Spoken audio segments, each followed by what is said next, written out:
ସାଙ୍ଗମାନେ ଆମେ ବର୍ତ୍ତମାନ ଚାଲିଲୁ ନୂଆ ଜାଗା ବୁଲିବା ପାଇଁ। ନୂଆ ଜାଗାରେ ସେଠି କ'ଣ ଅଛି ସେଠି ଦେଖିବେ। ବର୍ତ୍ତମାନ ଆମେ ଗାଡ଼ିରେ ଯାଉଛୁ, ଦେଖନ୍ତୁ ବିଲବାଡ଼ି ପୁରା ବିଲବାଡ଼ି ପୁରା ବର୍ତ୍ତମାନ ଦେଖନ୍ତୁ ବିଲବାଡ଼ି ଧାନ ଗଛ ପୁରା ଗଜୁରି ଯାଇଛି। ବାଇକ୍ ହେଲେ ଭଲ ହେବ।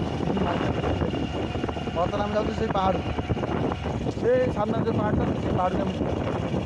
ସେ ପାହାଡ଼କୁ ଯାଇ କ'ଣ କରିବା ସେଠି କହିଲି କ'ଣ କରିବା?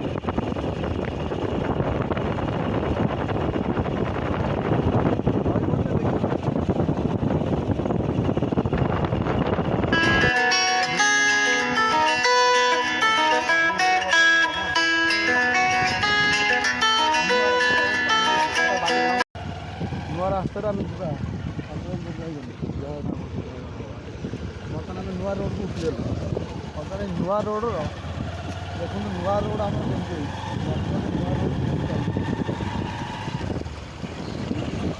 ନୂଆ ରୋଡ଼ ପୁରା କାଦୁଅ ହେଇଯାଇଛି।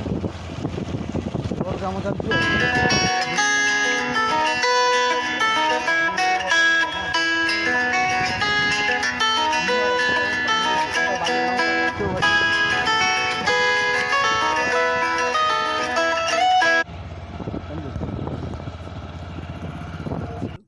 ଦେଖନ୍ତୁ ବର୍ତ୍ତମାନ ପାହାଡ଼ ବିରାଟ ବଡ଼ ପାହାଡ଼। ଏଇ ପାହାଡ଼ ମାମୁଁ ଭଣଜା ପାହାଡ଼। ଇଏ ଆମର ପାଖର ଘରଠୁ 3 କିଲୋମିଟର ଦୂରରେ।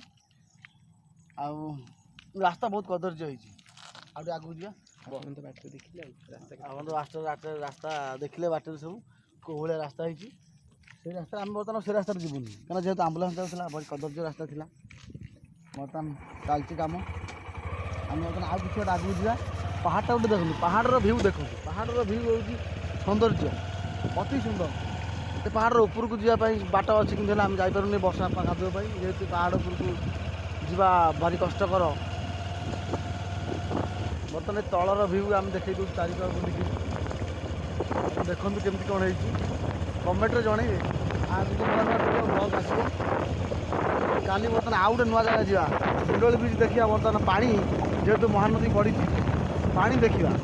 କାଲିର ବ୍ଲଗ୍ ହେଲା ମହାନଦୀ ବ୍ରିଜ୍। ଆଉ କ'ଣ ଦେଖିବା? ବର୍ତ୍ତମାନ ସୂର୍ଯ୍ୟ ଅସ୍ତ ହେବାକୁ ଗଲେ, ସୂର୍ଯ୍ୟ ଅସ୍ତର ଭିଉ। ଯେହେତୁ ଆମର ପାହାଡ଼ଟା ପାଖରେ, ପାହାଡ଼ ପଛକୁ ସୂର୍ଯ୍ୟ ଅସ୍ତ ରାସ୍ତା ଇଏ